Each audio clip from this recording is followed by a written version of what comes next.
Hi, I'm Brian Russell. Welcome back to class. I want to talk about how to read the prophets missionally and talk about their contribution to biblical studies and for our understanding of the biblical narrative.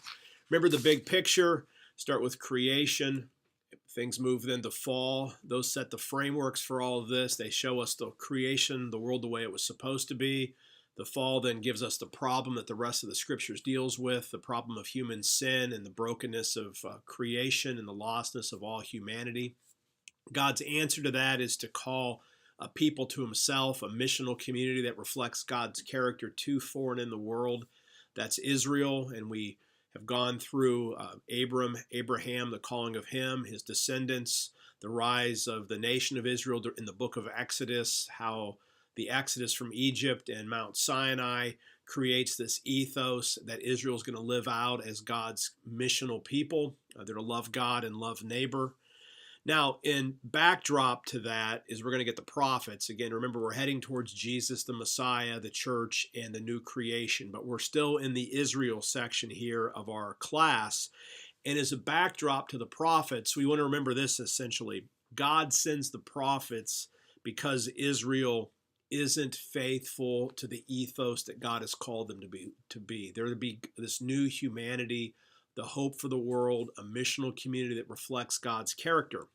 And so one of the core backdrops to the prophets is that Sinai covenant, the relationship that God forges with Israel. Again, in the Exodus, God shows them grace.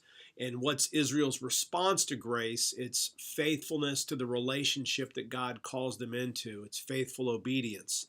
And the prophets begin, and again, in the Hebrew Bible, the prophets start with Joshua per se. Again, in this lecture, we're talking really Isaiah through Malachi. But what's interesting is both the prophets and then the Psalms, which is the first book of the writings, begin with a reference to the law. And so like when God calls Joshua, he says to him, this verse 8, this book of the law shall not depart out of your mouth. You will meditate on it day and night. Now, if you know your scriptures, that also is how the book of Psalms begins in Psalm 1:2. And so in a real essence, the rest of the Hebrew Bible or the First Testament or Act 1, the Old Testament functions as commentary on Genesis through Deuteronomy.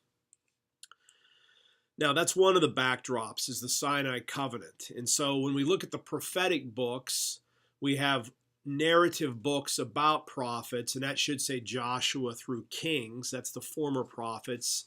Those focus on narrative. It tells the story of Israel's life in the land, and it includes references to prophets who show up, most notably persons like Elijah, Elisha, and Isaiah show up in those books. And then that we have the prophetic books themselves, Isaiah through Malachi. These are known as the latter prophets, and these books have very little narrative in them and have mostly the words of the prophets. Okay, so one backdrop's the Sinai covenant. The second backdrop is Israel's unfaithfulness. In essence, God sends prophets because Israel's unfaithful. And they're unfaithful essentially in three ways. The opposite of loving God, as I said in a previous lecture, is idolatry or syncretism. And Israel practiced those things. They corrupted their religious faith.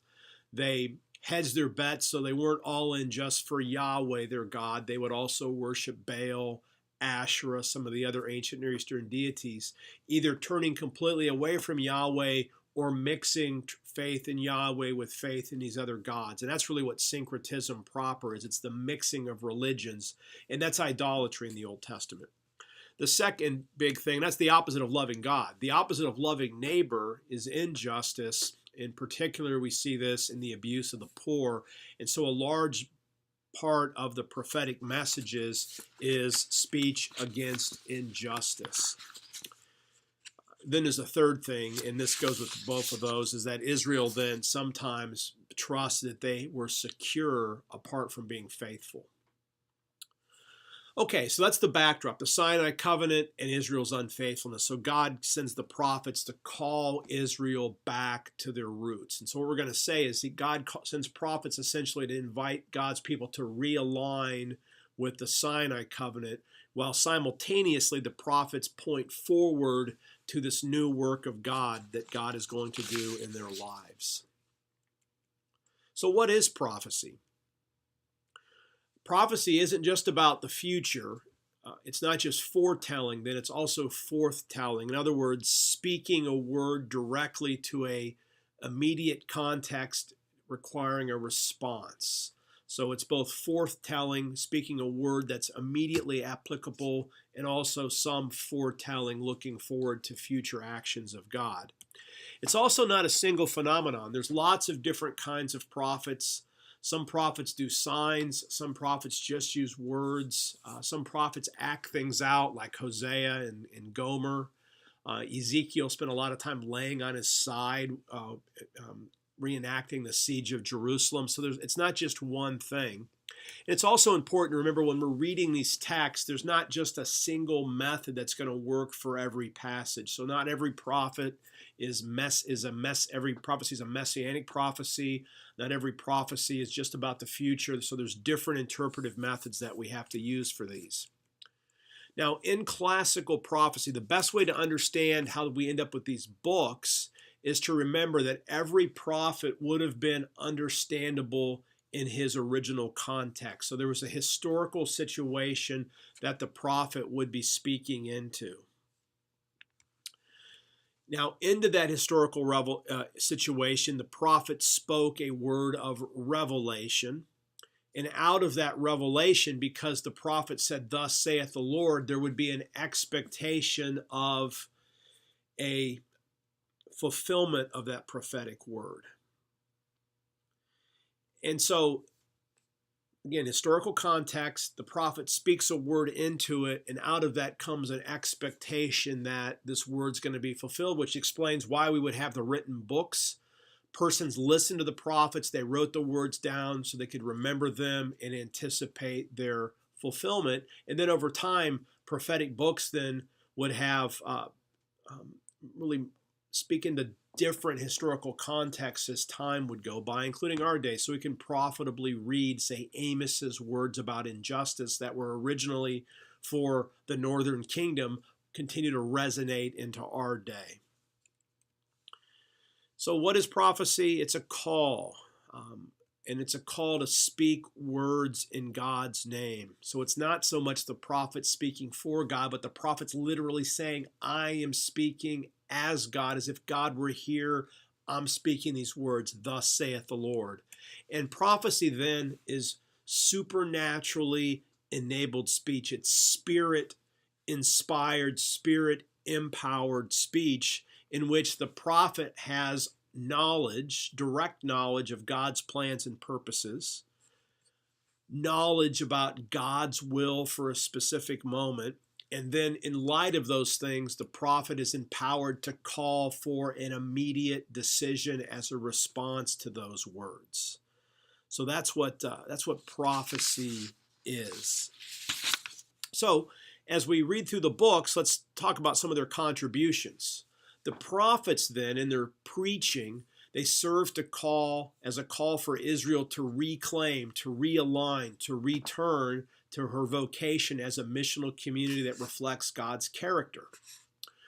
Second thing is God sent the prophets to call God's people back to faithfulness, and that they speak this word directly to a situation demanding immediate response. And we also want to note that when you read the prophets, both the prophets that show up in Joshua through 2 Kings and our written prophets, or writing prophets, that there's a diversity of who are prophets, including some women. Huldah was a prophet who prophesied during Josiah's day, and the prophets came from a variety of different ranks: priests like Ezekiel, persons with access to the king like Isaiah, and then outsiders like an Amos, for example.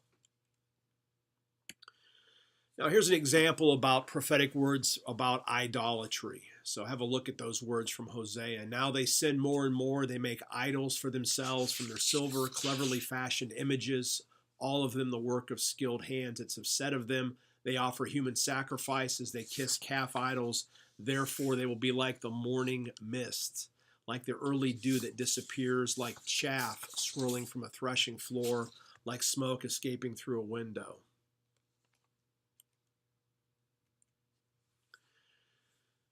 Prophetic words about justice. Amos 5:24, but let justice roll on like a river, righteousness like a never-failing stream. Those were words that Martin Luther King even used to denounce the injustices during the civil rights era of the 60s. Micah 6:8, he has showed you people what is good, and what does the Lord require of you? To act justly, to love mercy, and to walk humbly with your God. So these are powerful words about justice as an example. And then there's also hope for the world and an invitation.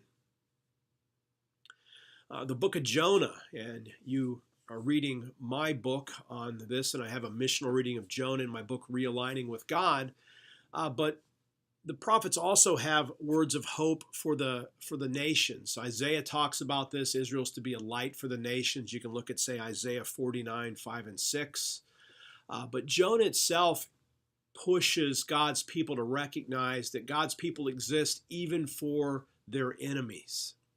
And that's what Jonah gets upset about when you read his book. He doesn't want to go to Nineveh because he's afraid God's going to show him mercy. And so we have these words. This is the beginning of chapter 4. But to Jonah, this seemed very wrong, and he became angry. He prayed to the Lord, "Isn't this what I said, Lord, when I was still at home? That is what I tried to forestall by fleeing to Tarshish. I knew that you are a gracious and compassionate God, slow to anger and abounding in love, a God who relents from sending calamity. Now, Lord, take away my life, for it is better for me to die than to live." Powerful words, but the prophets push God's people to also remember their mission. So the prophets also function as proclaimers of God's future, and this is how we're going to connect the Old Testament to the New Testament, also get back to Jesus when it's called a realignment. The prophets look forward to a new work that God is going to do for God's people and in God's people. So we have things like a new covenant from Jeremiah. And this is a famous passage. The days are coming, declares the Lord, when I will make a new covenant with the house of Israel and with the house of Judah. It will not be like the covenant I made with their ancestors when I took them by the hand to lead them out of Egypt, because they broke my covenant, though I was a husband to them, declares the Lord. This is the covenant I will make with the house of Israel after that time, declares the Lord. I will put my law in their minds and write it on their hearts. I will be their God, and they will be my people. No longer will they teach their neighbors or say to one another, know the Lord, because they will all know me, from the least of them to the greatest, declares the Lord. For I will forgive their wickedness and remember their sins no more. Or a text from Isaiah, and this is Isaiah 49:5-6, and notice especially verse 6. Is it too small a thing for you to be my servant, to restore the tribes of Jacob and bring back those of Israel I have kept? I will also make you a light for the Gentiles, that my salvation may reach to the ends of the earth. And so Isaiah has this picture of a new king. We also know this king is the suffering servant who is going to extend salvation to the ends of the earth. And so when we look at the prophets, they talk about a lot about new stuff in a new covenant. What's new? Well, one of the things is the new covenant is going to be inclusive of outsiders. And this is going to be a big part of Jesus' ministry, but it's already adumbrated here in, say, Isaiah. And you can compare Isaiah 55 and 56 with, say, Deuteronomy, where we now have an inclusive vision of the covenant, not so exclusive. There's also going to be a spiritual change in Israel, where God's going to give people a new heart, a new spirit. God's going to circumcise their hearts. So God's going to change God's people. So no longer will they just have hearts of stone and be rebels against God, but as we see, God's going to pour out the Holy Spirit, and that's going to work in people's lives to make faithfulness possible and empower God's people to faithfulness. And that's going to include a personal knowledge of God. So this was a little bit of a review and an introduction to what the prophets do. Again, the best way to understand the prophets is to read through them. But we could say a couple final words. First, the prophets call God's people to faithful obedience. They call them back to that. They envision this new era of salvation for God's people. Now, when we get to the New Testament, that's going to be the next move. Jesus is going to fulfill the role envisioned by the prophets. Jesus is going to be this new king. He's going to be the Messiah. Jesus is going to be the one that brings salvation. Jesus is going to be the one that sends out the church to carry God's message of salvation to the ends of the earth. And when Jesus comes, he's going to just be like a prophet. He's going to call God's people back, realign, repent, for the kingdom of heaven is at hand. And the kingdom represents this expectation of this new act of God that the prophets are talking about. And Jesus' death and resurrection is going to be that new covenant, and Jesus is going to send forth his church and extend salvation to the world. So the prophets, again, two things. They call God's people back to faithfulness while simultaneously envisioning a new decisive act of God, and this is going to connect us with the New Testament. Again, I'm Brian Russell. Thank you for listening.